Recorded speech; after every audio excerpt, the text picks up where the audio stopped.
Hello, Kin 300 classmates. This is our movement analysis project that focuses on the sport of soccer. To commence, here is a brief introduction video of our sport featuring a world-class phenomenon, Cristiano Ronaldo.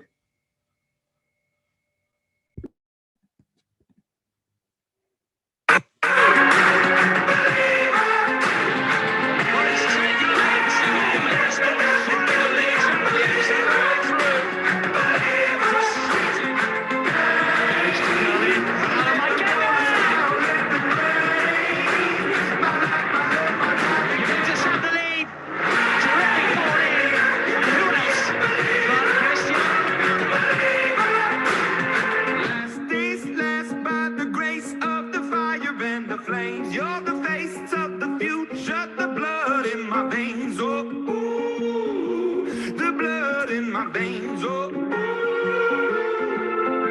But they never did, ever flowing and never did, live it till it broke up and it rained down like.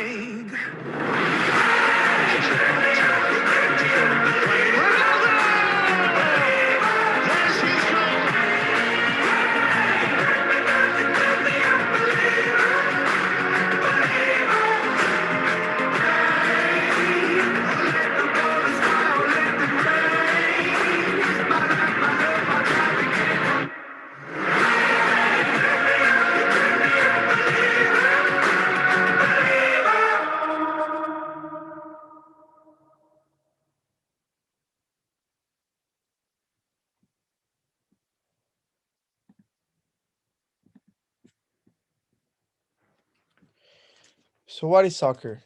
Soccer is a team sport played by a team of 11 players against another team of 11 players on a field which can be grass, turf, or an indoor facility.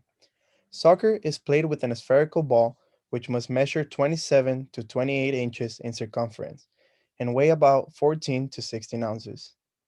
Every team has a goalkeeper. The goalkeeper is the only player who is allowed to touch the ball with their hands. The outfield consists of defenders, midfielders, and attackers. In North America, this sport is known as soccer. However, around the world, it's football, football, or other names according to the countries. Soccer is the most popular sport in the world. Factors to consider. Every soccer field has its own set of components that alter the game when participating in it. These variables can be the equipment or even the field itself. Some of these factors being the surface of the field being played on. Is it bumpy? Is it on natural grass or turf? Another factor can be the size of the field. Is it wide? Is it long?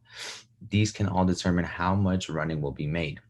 Thirdly, what type of ball is being played with? Depending on whether the ball is slightly deflated, slightly inflated, or just right tells you how heavy or light your passing or receiving should be. Another condition is how weather is. For example, if it is raining, you can anticipate that the ball will skip when passing. And lastly, coming into contact with the other team.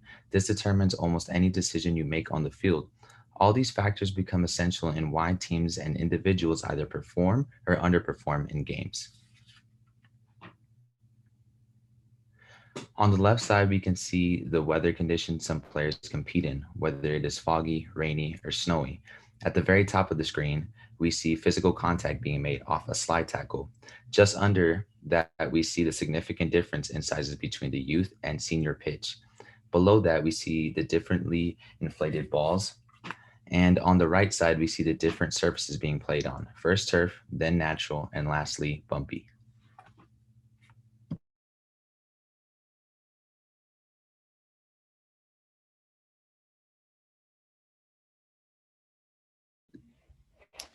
For movement 1, we will be focusing from position A to position B on the right leg. As we strike the ball, we will be focusing on the flexion of the knee, hip, and ankle. The external forces will show hip flexion, knee extension, and ankle plantar flexion. The muscle actions are all going to be concentric, as these are the same as the movement. For the plane of motion, this action will be in the sagittal plane, and the primary muscles in the hip will be the iliopsoas, psoas, rectus femoris, and sartorius. The targeted muscles in the knee will be the rectus femoris, vastus lateralis, vastus medialis. And lastly, the targeted muscles in the ankle will be the soleus and the gastrocnemius.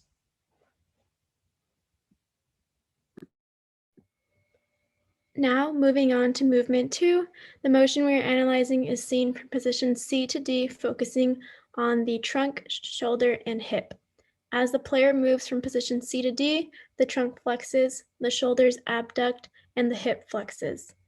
Due to the external force of gravity, the trunk then extends, the shoulders adduct, and the hip extends. For these movements, the muscles are shortening, meaning that these movements are all concentric. The movements are occurring in the sagittal plane, and the primary muscles include rectus abdominis, external/internal abdominal oblique for trunk flexion, middle deltoid and supraspinatus for shoulder abduction, rectus femoris, sartorius, and iliopsoas for hip flexion. All right, lastly, moving on to movement 3, it will only focus on positions C to D, and it's mainly on your hip, knee, elbow, and shoulder. Their movements include hip adduction and extension, knee extension, elbow extension, and shoulder adduction. The external forces are hip adduction and flexion, knee extension, elbow extension, and shoulder adduction.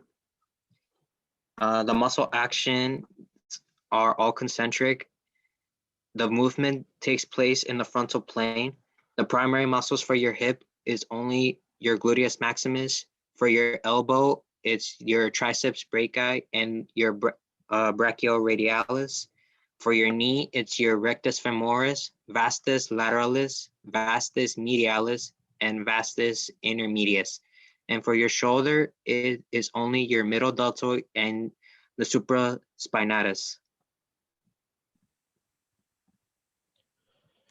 The mechanical principles that I'll be talking about are velocity, stability and mobility, and torque. In soccer, we're able to see changes of speed at any time during a game. We can also see that the ball that is used in a game travels at a certain velocity, such as when it's being passed or as it strikes the net. Stability and mobility is also really important to soccer.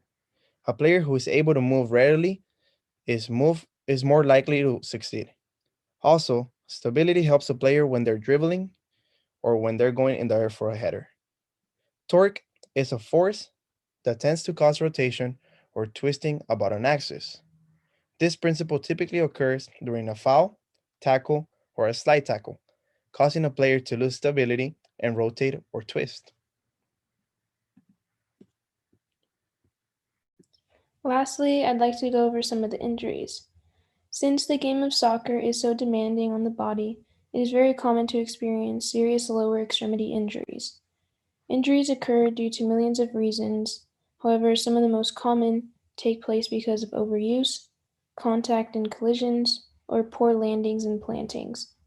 Some minor injuries take time to heal on its own, while others take more time, like ligament tears, require surgical reconstruction.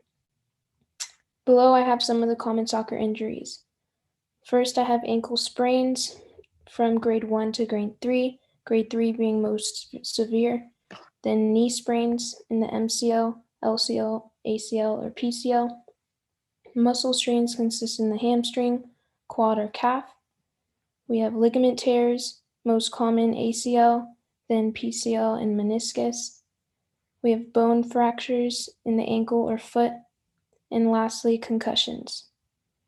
That can happen based on heading the ball improperly. But that concludes our soccer presentation, and I wanted to thank you guys for listening.